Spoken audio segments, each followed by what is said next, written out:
تو ایک دفعہ سرکار نبی پاک سرکار اپنی ایک محفل میں تشریف فرمائیں اور صحابہ کرام بھی آپ کی خدمت میں بیٹھے ہیں، تو ایک صحابی لڑکا ینگ نوجوان آپ کی خدمت میں حاضر ہوتا ہے اور اپنے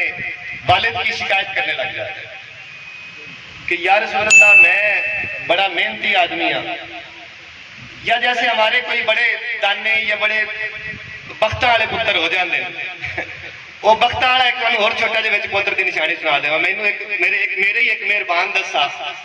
وہ مطلب ماشاءاللہ یہ ہماری اپر کلاس ہے، اس کو ذرا سمجھیں کہ اس کا یہ مائنڈ سیٹ ہے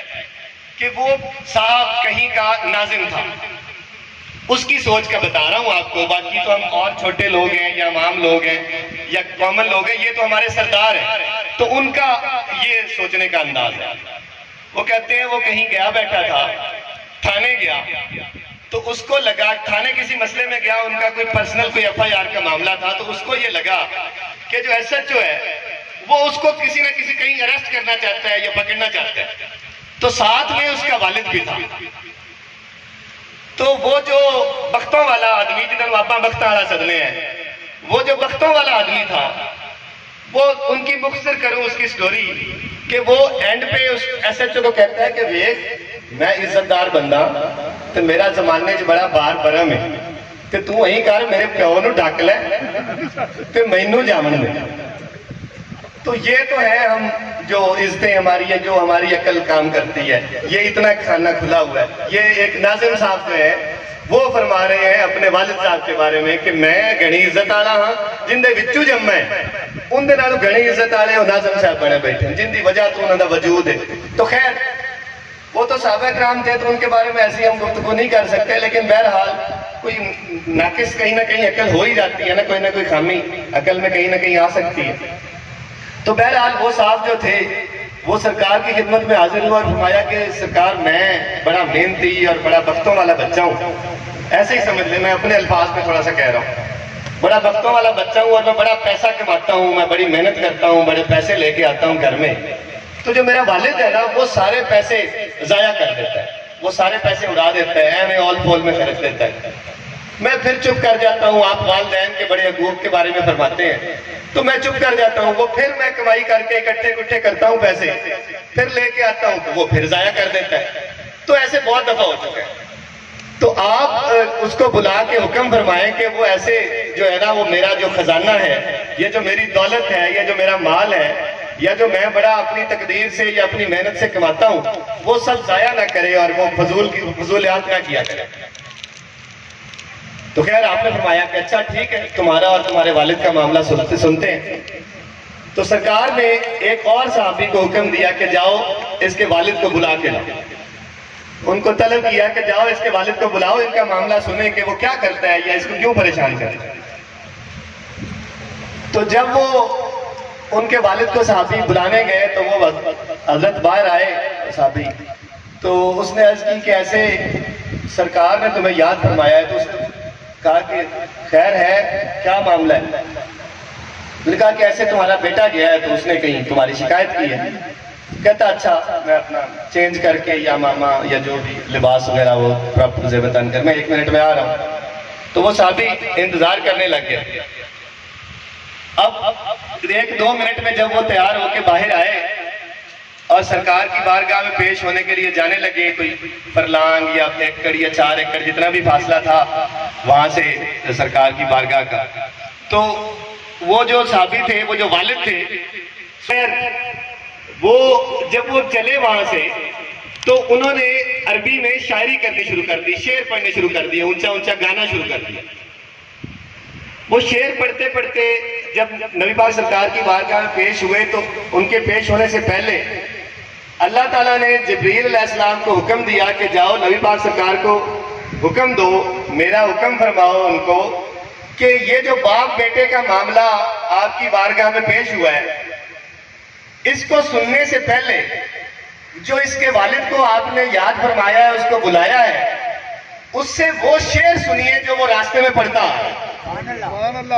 معاملہ بعد میں سنیے گا، ان کا آپس میں فیصلہ بعد میں کرنا ہے، پہلے ان سے وہ شعر سنیں جو وہ پڑھتا ہے۔ تو آپ نے فرمایا ٹھیک ہے. تو وہ جیسے ہی وہ حاضر ہوئے تو آپ نے فرمایا کہ ہاں آؤ بیٹھو، بعد میں بات سنیں گے، پہلے تم یہ بتاؤ کہ تم راستے میں کچھ شاعری کرتے آ رہے تھے تو وہ بتاؤ. وہ حیران ہو گیا کہ جو صحابی مجھے بلانے گیا تھا وہ بھی میرے ساتھ ہے، تو یہ سرکار کو پہلے سے کس نے بتا دیا کہ میں یہ شاعری کرتا آ رہا ہوں یا شعر پڑھتا آ رہا ہوں. تو خیر اس نے وہ شعر پڑھنا شروع کیے. اب میں اتنی اچھی عربی تو نہیں پڑھ سکتا، وہ پڑھے ہوئے تو ہیں شعر، لیکن میں اپنی ٹوٹی پھوٹی اردو میں آپ کو اس کا ترجمہ ہی بتانے کی کوشش کرتا ہوں، شاید سمجھا پاؤں. تو وہ شعر کچھ اس طرح کے تھے کہ اے میرے بیٹے، جب تو ابھی دنیا میں نہیں آیا تھا، ابھی تو کہیں عالم ارواح میں ہوگا، تیری روح کہیں بھٹک شٹک رہی ہوگی، تو میں نے تیری آسیں لگانی شروع کر دی کہ میرا بیٹا ہوگا، ایک دن میرا بیٹا ہوگا اور میں مزید سر اٹھا کے اور پگڑا بڑا کر کے، اور میرا ایک باپ بیٹے تھا، دعائیں منگوائیں، خود دعائیں کی، منتے مرادیں مانگی. تو اپنی ماں کے پیٹ میں پیدا ہو گیا. پھر جب تو اپنی ماں کے پیٹ میں پیدا ہوا تو تم نے اندازہ نہیں کہ میرے لیے وہ کتنی بڑی خوشی کا دن تھا کہ اب جو ہے وہ میری امیدوں کو اور سہارا مل گیا، اور میں اور اچھا سوچ کے اور اپنا مستقبل کو تم سے ریلیٹ کر کے اور اچھا سوچنے لگ گیا کہ میرا بیٹا اب آنے والا ہے، اب میں کمالیں کر دوں گا، اب میں یہ کر دوں گا، اب میں وہ بن جاؤں گا، اب میں یہ بن جاؤں گا. پھر ہوتے تمہاری ماں نے بڑی تکلیفیں برداشت کی، بڑی سہولتیں برداشت کی. 9 مہینے بعد تمہارا جنم ہوا. تو اس دن ہماری خوشی کی کوئی انتہا ہی نہ رہی کہ آخرکار وہ جس کی امیدیں لگائی تھیں، جس کے بارے میں سوچا تھا، جس کے بارے میں دعائیں مانگی بھی تھیں، منگوائی بھی تھیں، منتیں مانگی بھی تھیں، قریبیوں نے بھی مانگی تھیں، بزرگوں نے بھی مانگی تھیں، وہ شہزادہ راج دلارا دنیا میں تشریف لے آیا ہے. تو خیر اس کے بعد کیا ہوا کہ جہاں تم پیشاب کر دیتے تھے، بستر گیلا ہوتا تھا، میں اور تمہاری ماں وہاں باری باری سوتے تھے، تمہیں کہیں اور ڈال دیتے تھے، تمہارا خیال کرتے تھے، بار بار تم چیخنے چلانے لگ جاتے تھے، ہم اٹھ کے پھر تمہارا خیال کرتے تھے. اس سارے پروسیس سے گزرنے کے بعد آخر تمہارا لڑکپن آ گیا. تو پھر میرا جوش، میں ایک دفعہ جیسے پھر جوانی میرے میں لوٹ آئی کہ اب میرا بچہ دیکھو چلنے پھرنے بھاگنے لگ گیا ہے، اب یہ بڑا ہو کے کوئی کمالیں کر دے گا. اور پھر ہوتے اب تھوڑا سا میں مختصر کر رہا ہوں، اور اس میں بڑی اچھی گفتگو ہے ان شعروں میں. تو وہ دن آ گیا کہ یہ تم جوان ہو گئے اور تم جوان ہوئے. تو بدقسمتی جیڑی آج کل 99% اپنے والدین بھی ہے بدل گئے. وہ جو میری ساری امیدیں، ساری جو میری تھکان تھی، جو میں نے ایک وقت گزارا تھا اس دن کی آس پہ، اس دن کی امید پہ، تم نے تو رخ ہی بدل لیا. تم نے تو مجھے ایک ادنا ملازم کے برابر بھی نہ سمجھا، تم نے تو میری کوئی حیثیت ہی نہ سمجھی. تو یہ کیا ہوا؟ میری ساری آسیں امیدیں ایک لمحے میں تم نے توڑ کے رکھ دی. میری کوئی حیثیت ہی نہ رہی تمہاری زندگی میں، میرا کوئی وجود کا تمہیں احساس ہی نہ رہا، اور تم نے ہر چیز میں مجھے نیچا دکھایا. تم نے مجھے کسی بات میں بھی مشورہ لینا بھی پسند نہ کیا. اس طرح کے جب شاعری کر کے وہ صاحب نے اینڈ کیا تو ہمارے سرکار، نبی پاک سرکار اتنا روئے کہ آپ کی ریش مبارک تر ہو گئی، اور اس میں سے پانی جو آپ کے آنسوؤں کا تھا بہنے لگ گیا، نیچے بہنے لگ گیا روتے. اور جب آپ تھوڑا نارمل ہوئے، تھوڑا اپنی اس کیفیت سے باہر آئے، تو آپ نے بیٹے کی طرف مخاطب ہو کے یہ فرمایا کہ تمہاری جان، تمہارا مال، سب کچھ تمہارے باپ کی ملکیت ہے. پھر دوبارہ فرمایا، پھر تیسری دفعہ فرمایا، تمہاری جان، تمہارا مال، سب کچھ تمہارے باپ کی ملکیت ہے، اور فیصلہ ہو گیا، جاؤ اپنے گھر چلے.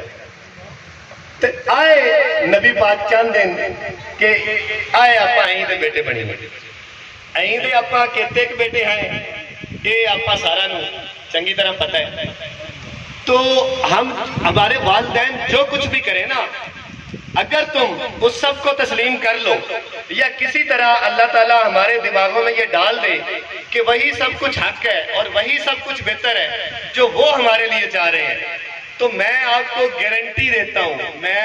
ادنا انسان ہوں, میں گارنٹی دینے والی کوئی شخصیت تو اتنی بڑی نہیں ہوں, لیکن میں تجربے کی بنیاد پہ گارنٹی دیتا ہوں. میں آپ کو اپنے ایکسپیرینس کی بنیاد پہ کہتا ہوں کہ جو کچھ آپ زندگی سے چاہتے ہیں اگر اس میں کوئی کمی رہ جائے تو یو کین کم, آپ میرے پاس آ کے مجھے یہاں سے پکڑ کے کہہ سکتے ہیں کہ جی تم نے یہ کہا تھا کہ اپنے ماں باپ کے ساتھ اس حد تک حسن سلوک کرو, اور میں نے کیا. لیکن میں اگلے جہان کی بات نہیں کرتا, وہ تو ہوگا ہی ہوگا, سرخرو وہاں تو ہونا ہی ہونا ہے. میں اسی جہان کی بات کرتا ہوں, میں اگلے جہان کا وعدہ نہیں دیتا.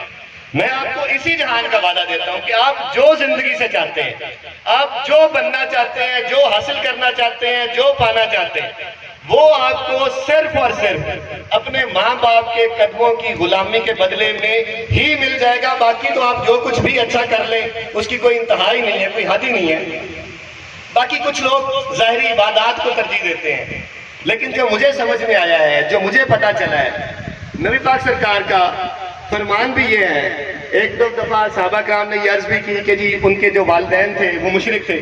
تو انہوں نے کہا جی کہ ہمارے والدین ہمیں کہتے ہیں کہ جی ہمیں بت خانے لے کے جاؤ, تو ادھر لے جاؤ, چھوڑ کے آؤ, یہ وہ. تو سرکار نے ارشاد فرمایا کہ تمہارے والدین سوائے شرک کرنے کے, اللہ اور اللہ کے رسول کے تابعداری یا کلمے سے ہٹ جانے کے علاوہ تمہیں جو حکم دے اس کو باقی سب احکامات پہ ترجیح حاصل ہے. ان کی ہر طرح سے غلامی, خدمت اور نوکری, چاہے وہ کافر ہیں, چاہے وہ مشرک ہیں, چاہے وہ دین میں نہیں ہیں, ان کی غلامی کرنا تم پہ ہر حال میں فرض ہے. اور پھر آپ نے اپنے ایک اور عمل سے ہمیں یہ بتا دیا کہ ماں باپ کی کیا اہمیت ہے, کہ جب حجت الوداع ہو گیا اور آخری خطبہ مکمل ہو گیا, آپ نے وہ دے دیا, تو حجت الوداع کے خطبے کے بعد آپ نے فرمایا کہ کاش کہ آج میری والدہ حضرت بی بی آمنہ سرکار زندہ ہوتی اور میں عشاء کی فرض نماز میں کھڑا ہوتا. مجھے لگتا ہے کہ وہ چھوٹے چھوٹے پوائنٹ ہوتے ہیں سمجھنے کے لیے, اگر سمجھ میں آئے تو آپ نے یہ زور دے کے فرمایا کہ میں عشاء کی فرض نماز میں کھڑا ہوتا. ہمارے کئی جو عالم حضرات ہوتے ہیں فرق کر جاتے ہیں, جی نفلی عبادت ہے, جی تو فرض نہیں ہے, تو یہ وہ. اس سے بڑا فرض اللہ اور اللہ کے رسول کی اطاعت کے بعد, ان کا کلمہ پڑھنے کے بعد کوئی ہے ہی نہیں کہ ماں باپ کی غلامی کی جائے. اور سرکار کا یہ حکم اس بات کو ثابت کرتا ہے. وہ یہ ہے کہ کاش کہ آج میری والدہ حضرت بی بی آمنہ سرکار زندہ ہوتی اور میں عشاء کی فرض نماز میں کھڑا ہوتا اور وہ مجھے حجرے میں سے پکارتی کہ او محمد صلی اللہ علیہ وسلم, تو میں فرض نماز کو, دینی سارے معاملات کو بیچ میں ہی چھوڑ کے دوڑتا ہوا جاتا اور ماں کے قدموں میں گر جاتا. سو ہماری سرکار کے لیے جو ہے وہ والدین یہ ہے, ماں یہ ہے, باپ یہ ہے. تو ان سے بڑھ کے جو بھی آپ کو کوئی پیر بننا چاہے, کوئی عالم بننا چاہے, کوئی استاد بننا چاہے, وہ نہیں ہے. میرے ابو جی سرکار فرماتے ہوتے تھے کہ ماں باپ دا گستاخ اوندا نہ کوئی پیر, نہ کوئی رب, نہ کوئی رسول, نہ کوئی مرشد, نہ کوئی استاد, اوندا کوئی بھی نہیں ہے جن دے ماں باپ اندے تے راضی نہیں. پہلا دروازہ والدین ہے, ماں باپ کی خوشنودی ہے, انہیں خوش کریں گے تو پھر آگے سارے دروازے کھلتے بھی جائیں گے, برکتیں بھی پڑیں گی, ذہن کے دروازے بھی کھلیں گے. صاحب فرماتے ہیں کہ آپ اور ہم سب, ہمارا عقیدہ ہے, ہم یہ مانتے ہیں کہ جو اللہ ہے اس کا محبوب کون ہے. تو محبوب کو جو ہے راضی کرنے کا طریقہ جو ہے وہ یہی ہوتا ہے, اللہ کو راضی کرنے کا یا مالک کو راضی کرنے کا طریقہ یہی ہوتا ہے کہ اس کے محبوب کو راضی کر دو, اس کے پیارے کو راضی کر دو. تو طارق جمیل صاحب کے بقول ہی وہ یہ کہتے ہیں کہ یہ جو حسنین کریمین ہیں, یہ بی بی فاطمہ الزہرا ہیں, آپ کی آل پاک ہیں, یہ سارے جو ہیں یہ اللہ کے نبی کے محبوب ہیں. تو لنک پتہ نہیں اب کیسے آپ کو سمجھ آ جائے تو اچھی بات ہے, نہ آئے تو پھر اللہ سمجھ دے. پھر ماں باپ کی نوکری کیجیے گا, سمجھ آئے گی. ماں باپ کی غلامی ویسے نہیں سمجھ آئے گی, نہ کسی پیر سے آئے گی, نہ کسی مولوی سے آئے گی, نہ کسی استاد سے آئے گی. ماں باپ کے قدموں میں جا کے پڑھیے گا, میری یہ والی جو نکتہ ہے, جو میں جو بات عرض کر رہا ہوں, یہ وہاں سے سارے دروازے کھلتے ہیں, یہ عقل والے. تو خیر وہ طارق جمیل صاحب یہ فرماتے ہیں کہ میں جو ہے نا یہ آپ کو یہ عرض کرنا چاہتا ہوں کہ جڑا تہاڈا صاحب ہے نا, اندے صاحب نو راضی کر لو. صاحب بیچارے دی کی مجال ہے, وہ آپ ہی سیٹ ہو جائے. تے صاحب دے صاحب نو راضی کر لو. تو جو مولانا طارق جمیل صاحب کہنے کی کوشش کر رہے تھے وہ یہ کہہ رہے تھے کہ آپ سادات کرام کو، آپ نبی پاک سرکار کی آل کو راضی کر لیں، نبی پاک خود ہی راضی ہو جائیں گے، اور نبی پاک راضی ہوں گے اللہ اور اللہ کے رسول کو راضی کرنے کا، اگر کسی کی سمجھ میں آ جائے۔ جتنی محبت کر لیں ان کی آل پاک سے، خاص طور پہ حضرت امام حسن اور حضرت امام حسین سے، وہ کم ہے۔ اللہ ہماری سمجھوں کے دروازے کھولے، ہماری سمجھ میں اضافہ کرے، ہمارے معاملات کو بہتر کرے۔ لیکن جب بھی معاملات میں بہتری آئے گی، بیسک بنیاد وجہ یہی بنے گی کہ اس معاملے میں ہم بہترین ہو جائیں گے تو ہمارے اور دروازے بھی کھل جائیں گے۔ پھر ٹھیک ہے اگر والدین کسی پیر کے پاس بھیجتے ہیں، کسی استاد کے پاس بھیجتے ہیں، کسی عالم کے پاس بھیجتے ہیں، وہاں جائیں کچھ سمجھ لیں، لیکن اگر وہاں سے کچھ نہیں ہے نا تو باقی جدھر بھی آپ چلے جائیں، جدھر بھی بچوں کو بھیج دیں۔ یہ میں نے دیکھا ہے اکثر والدین جو بچوں کو اسکولوں میں بڑی جلدی ہوتی ہے بھیجنے کی، اب اگر میرا بس چلے تو یہ جو زمانے کی روایت ہے کہ اسکول سے گلو جی، مدرسے سے گلو جی، اس سے بڑا درس خانہ، والدین سے بڑا درس خانہ کوئی ہے ہی نہیں۔ اس سے آپ کو پتا ہے کہ باہر جو ترقی یافتہ مالک ہیں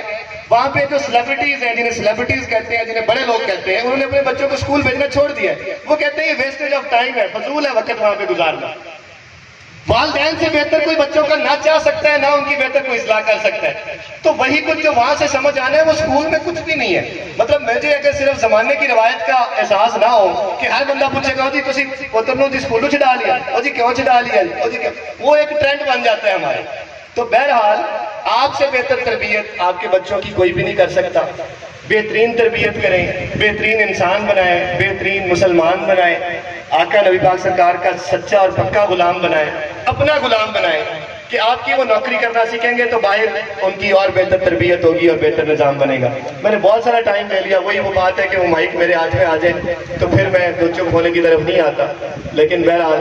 آپ سب سے معذرت چاہتا ہوں، آپ کے کانوں کو، آپ کی سماعت کو تکلیف دینے کی بہت شکریہ۔ اللہ تعالیٰ آپ ساروں کو بہت خوش رکھے، اور آپ کی، ہم سب کی، ہمارے بھائی کے والد صاحب، ہمارے انکل کی جو گلخانی کی محفل تھی اس میں شمولیت کو قبول فرمائے۔ آپ سب خوش رہیں اور خیر سے رہیں۔